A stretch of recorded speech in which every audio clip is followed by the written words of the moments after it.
Devas from all the heavens present hundreds and thousands of flowers and fragrances, and play myriad skillfully performed music offerings to the Buddha and the assemblies of bodhisattvas and sound hearers. They come and go continuously, and they are cordial and happy. This is made more awe-inspiring because of Buddha Amitabha's fundamental vow, and the bodhisattva's good roots of ceaselessly making offerings to the thus come ones. All this is due to the causes of flawlessness, skillfulness in cultivation, skillfulness in gathering in, and skillfulness in attainment.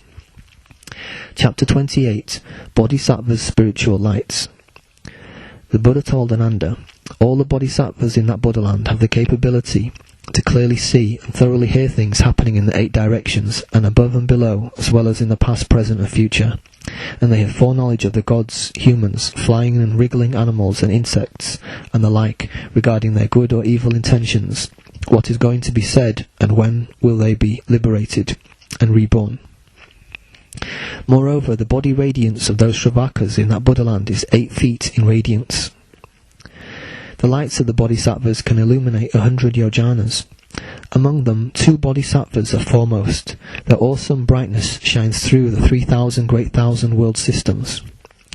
Ananda addressed the Buddha. What are the names of those 2 bodhisattvas? The Buddha said, one is called Guansi-in, and the other Great Strength. These 2 bodhisattvas practiced the perfection of a bodhisattva's conduct in the Saha world. Following their rebirths into that Buddha land, they have been constantly accompanying Buddha Amitabha.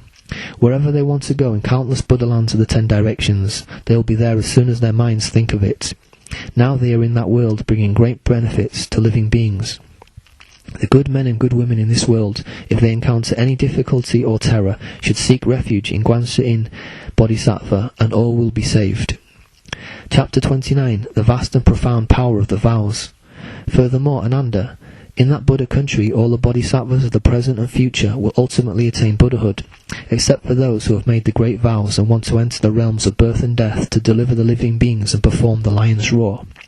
They will wear the great armour and adorn themselves with the merits and virtues of their vast vows. Though they are born in the evil world of the 5 turbidities, and appear in the same form as the beings in that world, they will not be subjected to the evil paths until they become a Buddha. In each life and place they are born, they always know their destinies. Buddha Amitabha wants to cross over all the living beings in the worlds of 10 directions, help them to be born in his country and attain nirvana. For those who have already become bodhisattvas, let them be Buddhas. For those who have already become Buddhas, let them take turns in teaching and liberating each other. This turning over will be repeated endlessly. The numbers of the sound hearers, bodhisattvas, and numerous beings from the worlds of 10 directions born into that country that will obtain nirvana and become Buddhas are incalculable. In that Buddha land, it is always one profound Dharma, and it will never increase. Why? Like the great ocean, it is the king of the water. If all the waters flow into the ocean, will the water in the great ocean be increased or decreased? There are numberless Buddha lands in the 8 directions, above and below. Amitabha's country is everlasting and vast. It is bright, majestic, joyful, and remarkably supreme. It is because when he was a bodhisattva, he had vowed in his seeking the way and accumulated merits and virtues. Buddha Amitabha's benevolence and kindness are given to the beings of the 8 directions above and below.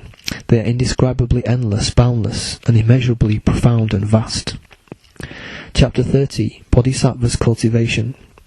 Furthermore, Ananda, in that Buddha country, the samadhi power, wisdom, spiritual penetration, and awesome virtue of all the bodhisattvas are perfect and replete. They totally understand the subtle truth of all the Buddha's teachings. They have tamed their 6 sense organs, and both their mind and body are pliable and soft. They have deeply entered the proper wisdom, and no longer have the remnants of habits. They practice the same Buddha's conduct of the 7 sagely ways leading to enlightenment. They cultivate the 5 kinds of eyes, and are able to perceive the true nature of the thus come one's treasure and things happening in countless worlds. Human eyes are simple and limited. Divine eyes can see things both far and near, and without hindrance. Dharma eyes are pure. Wisdom eyes can perceive the truth. The Buddha's eyes are completely perfect and awakened to the Dharma nature. Those bodhisattvas have all kinds of eloquence and are free from obstructions. They are skillful in comprehending the limitless and expedient ways of the world. What they have said is sincere and true, and it has profound and penetrating meanings. They deliver all kinds of sentient beings and proclaim the proper dharmas. They are not attached to any mark of action, and they do not have any bonds or liberation. They do not discriminate, and neither do they distort the truth. They are not attached to what they get or to what they receive. They travel around all the Buddha countries, yet there is no like or dislike in doing so. They do not have the concept of wishing or non-wishing. Neither do they have the thinking of you or me, disobedience or resentment. Why? Because those bodhisattvas have great compassionate, beneficial hearts towards all living beings. They have discarded all the attachments and accomplished limitless merits and virtues. They perceive all the dharmas as thus with perfect wisdom. They are skillful in understanding the usefulness of the sound of the noble truth of the causes of the arising and cessation of sufferings. They do not like the useless talk of the world. They like only to give the proper teaching. They know all dharmas are empty and still. The two remnants of their afflictions of being born and having a body are extinguished. In the three realms of existence they dwell on the wisdom of equality and diligent cultivation. Ultimately they will ride the unsurpassed vehicle and reach the other shore. They determine to cut off the net of doubt and attain the wisdom of non-discrimination. With the expedient means of wisdom, they augment the ability of their understanding.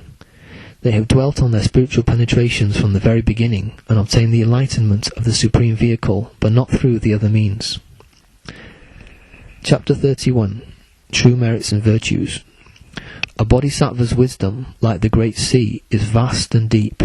Their body is analogous to Mount Sumeru, which is towering and magnanimous. The awesome light emitted from their bodies surpasses that of the sun and moon. Their hearts are pure and clean like the snow mountain. Their patience is like the earth that treats everything equally.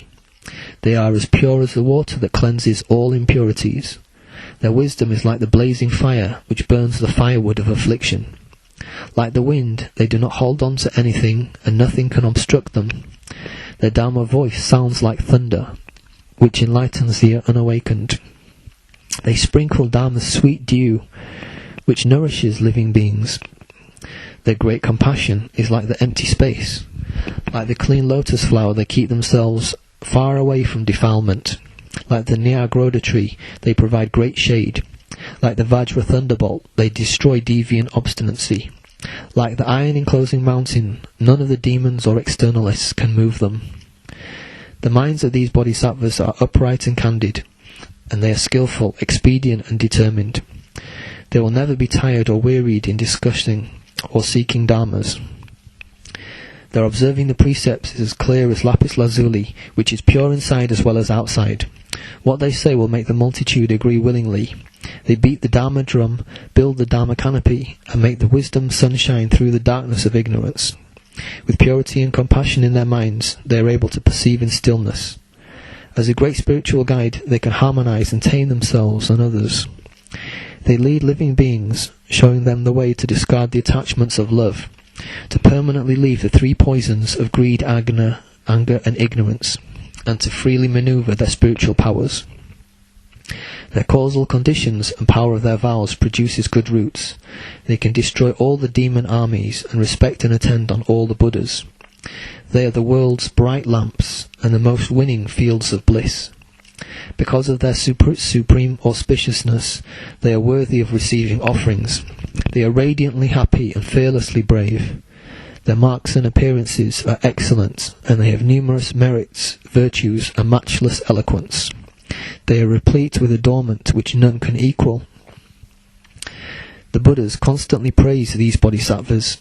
They have thoroughly investigated all the bodhisattvas' parameters and always dwell on the numerous samadhi of no production and no extinction. They travel through all the bodhimandas and have surpassed the two lesser vehicles. Ananda, the true merits and virtues of those bodhisattvas born in that land of ultimate bliss are just like what I have briefly spoken of. If I have to speak extensively, even for countless kalpas, I may not be able to completely describe them all.